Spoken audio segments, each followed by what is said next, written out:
जय हिंद फ्रेंड्स, कैसे हैं आप लोग। आई होप आप लोग अच्छे होंगे और मस्त होंगे। मैं ध्वनि चैप्टर यानी साउंड का न्यूमेरिकल करा रहा था, जिसके अंतर्गत मैंने एक पार्ट अपलोड करा दिया था। उस पर मैंने 4 क्वेश्चंस बताया था। ये उसका सेकंड पार्ट है और इस सेकंड पार्ट में मैं 2 प्रश्न बताऊंगा और इन दोनों प्रश्न को अगर सॉल्व कर लेते हो तो ध्वनि से रिलेटेड संबंधित आप सभी क्वेश्चंस को कर ले जाओगे। ठीक है, उसके बाद नेक्स्ट पार्ट में जब नेक्स्ट टॉपिक्स पढ़ाऊंगा वहां पे नेक्स्ट उस टॉपिक से रिलेटेड आपको क्वेश्चंस कराऊंगा। अभी हम लोगों ने क्या क्या पढ़ा था कि जो ध्वनि से संबंधित प्रमुख पद थे, तरंग दैर्ध्य है ना, आवर्तकाल, आवृत्ति है ना, ये हम लोगों ने पढ़ा था। उसके बाद एक चाल है ना, ध्वनि की चाल। ये 4 टॉपिक्स पढ़े थे और इन चारों टॉपिक्स में मैंने न्यूमेरिकल करा दिया। ठीक है, इस पार्ट में पूरा कंप्लीट हो जाएगा। तो चलिए देखते हैं पहला न्यूमेरिकल इसमें का क्या कह रहा है कि एक ध्वनि तरंग की आवृत्ति 2 किलो हर्ट्ज है ना, और उसकी तरंग दैर्ध्य 17.5 सेंटीमीटर है। यह तरंग 3.5 किलोमीटर की दूरी चलने में कितना समय लेगा। तो देखिए क्वेश्चन कह रहा था कि ध्वनि तरंग की आवृत्ति है ना, आवृत्ति यानी न्यू का मान दिया हुआ है 2 किलो हर्ट्ज। अब किलो को चेंज करेंगे तो आएगा ये 2000। क्या हो जाएगा, किलो का मतलब कि 1000 और 2 किलो है तो इसलिए 2000 हर्ट्ज है ना। न्यू का मान कितना आ गया, 2000। न्यू क्या है, आवृत्ति। ठीक है, और उसकी तरंग दैर्ध्य को किससे दिखाते हैं तो लेमडा से। तो ये है लेमडा बराबर कितना है 17.5 सेंटीमीटर है ना, सेंटीमीटर। देखिए ये सेंटीमीटर में है, इसे हमें मीटर में चेंज करना होगा। तो कैसे करेंगे, ठीक है सुनिए। देखिए 1 मीटर बराबर होता है 100 सेंटीमीटर है ना, हमारे पास 17.5 सेंटीमीटर है। तो बताइए 1 मीटर में अगर 100 सेंटीमीटर होता है तो बताइए 1 सेंटीमीटर बराबर 1/100 मीटर होगा है ना।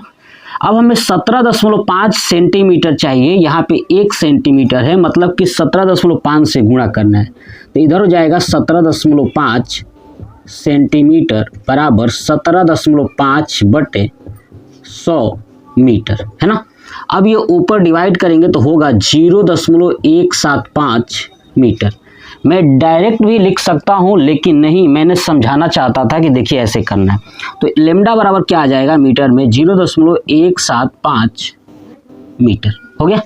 चलिए यह तरंग 3.5 किलोमीटर की दूरी है ना, दूरी चलने में कितना समय लेगा। दूरी क्या है, डिस्टेंस क्या है आपका 3.5 किलोमीटर। कितना है 3.5 किलोमीटर।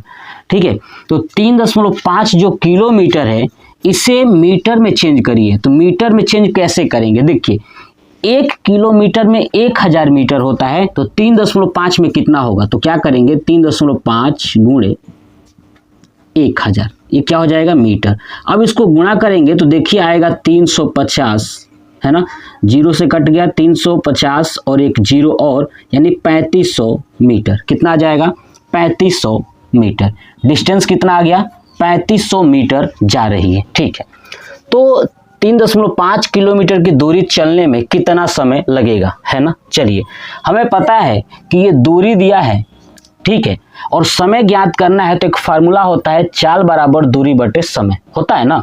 चलिए तो यहाँ पे देखिए दूरी दिया है, अगर चाल दिया होता तो समय ज्ञात कर लेते है ना। समय तो पूछा है, अब चाल नहीं दिया है, लेकिन यह 2 चीजें दिया है, न्यू और लेमडा। तो हम लोग जानते हैं क्या चीज कि ध्वनि तरंग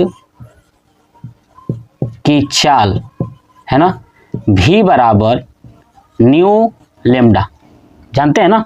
चलिए न्यू का मान कितना है 2000 गुणे लेमडा का मान कितना है 0.175 है ना, मीटर वाला।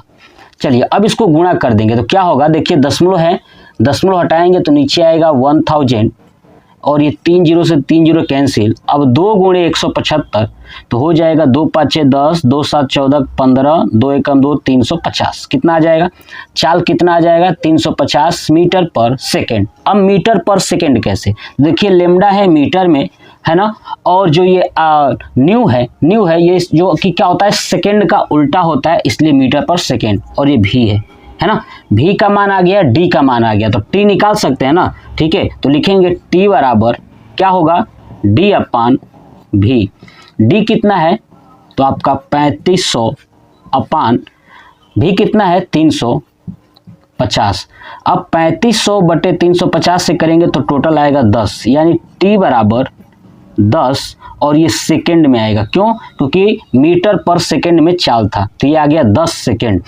यानी 3.5 किलोमीटर की दूरी चलने में कितना समय लगेगा? तो 10 सेकेंड। ये हो गया हमारा आंसर। अब आप इसका स्क्रीनशॉट ले लीजिए। चलिए अब चलते हैं दूसरे प्रश्न पे और समझते हैं दूसरा प्रश्न क्या कह रहा है। देखिए,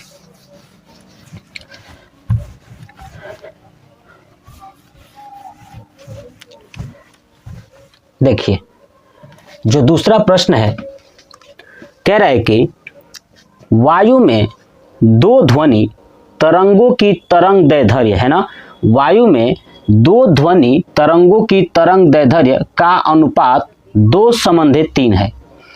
इनकी आवृत्तियों का अनुपात क्या होगा? तो देखिए तरंग दैर्ध्य का अनुपात दिया हुआ है, ठीक है ना, तो समझिए तरंग दैर्ध्य का अनुपात क्या होता है। देखिए तरंग दैर्ध्य को लेमडा से दिखाते हैं। देखिए लेमडा, अब देखिए दो ध्वनि तरंग है, कितने हैं? 2 है, तो लेमडा 1 संबंध है लेमडा 2 कितना दिया है?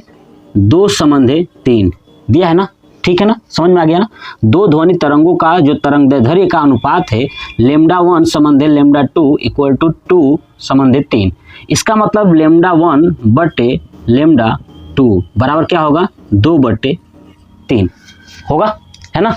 अब देखिए हमसे पूछा है आवृत्तियों का अनुपात। आवृत्ति क्या होता है? न्यू, है ना, न्यू का अनुपात पूछा है ना, न्यू का, कि पहले वाले का न्यू दूसरे वाले का। अब हम लोग फार्मूला क्या जानते हैं? सुनिए, हम लोग जानते हैं भी बराबर न्यू इंटू लेमडा, जानते हैं ना, और यहाँ पे लेमडा है, तो बताइए यहाँ से लेमडा बराबर क्या होगा? लेमडा बराबर क्या होगा? देखिए भी अपान न्यू होगा ना, देख लीजिए यहाँ से भी बराबर न्यू इंटू लेमडा, तो लेमडा बराबर क्या होगा? भी अपान न्यू होगा।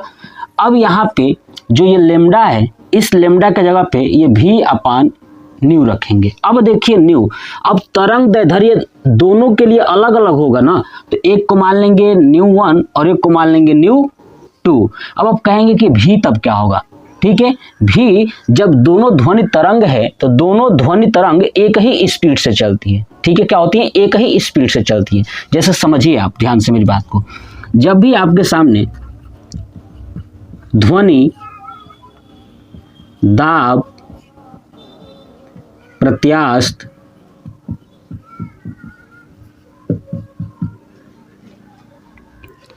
स्प्रिंग, है ना, ऐसी जब भी तरंग आए, है ना, इन सब तरंग, तो इनका जो स्पीड होता है ना वो 332 मीटर पर सेकेंड। यानी मोटा मोटा एक बात कह दूं कि जब भी आपके सामने अनुदैर्ध्य तरंग होगा, कौन सा तरंग?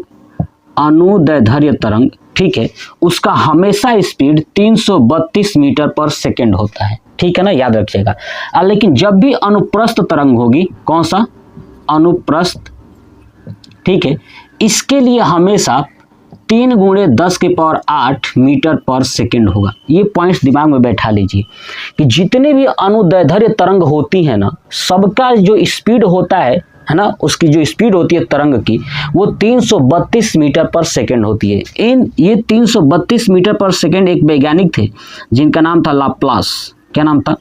लाप्लास ने बताया था, ठीक है।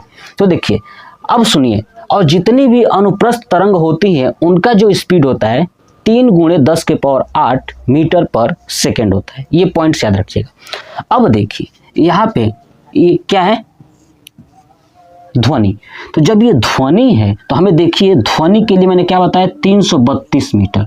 अब बताइए जब दो ध्वनि है तो दोनों के लिए 332 होगा ना, तो बिल्कुल चलते हैं रखते हैं। देखिए लेमडा 1 तो लेमडा बराबर क्या होगा v अपान न्यू 1। तो देखिए v अपान न्यू 1 बटे लेमडा 2 बराबर क्या होगा v अपान न्यू 2 बराबर क्या है 2/3 है ना।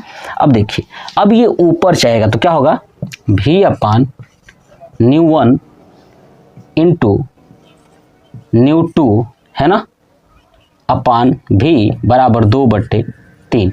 देखिए v से भी कैंसिल हो जाएगा, क्यों? क्योंकि दोनों का चाल जो है कि बराबर है, ठीक है।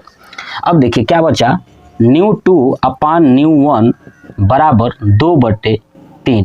तो हमें क्या पूछा था आवृत्तियों का अनुपात, यानी न्यू 1 रेशियो न्यू 2। अब देखिए न्यू 1 का मान कितना है तो 3 है, 3 संबंध है, न्यू 2 का 2, तो इनके आवृत्तियों का जो अनुपात होगा वो 3 संबंध है 2 होगा। ये होगा हमारा पूरा आंसर। ये चीज़ें आपको समझ में आया, ये पॉइंट्स याद रखिएगा, बहुत ज़्यादा ज़रूरी है। अगर याद रख लेते हैं ना तो आपका आधा से ज़्यादा पूरा कन्फ्यूजन कंप्लीट हो जाएगा। तो ये न्यूमेरिकल्स का वीडियो कैसा लगा कमेंट बॉक्स में कमेंट करके ज़रूर बताइएगा। जय हिंद।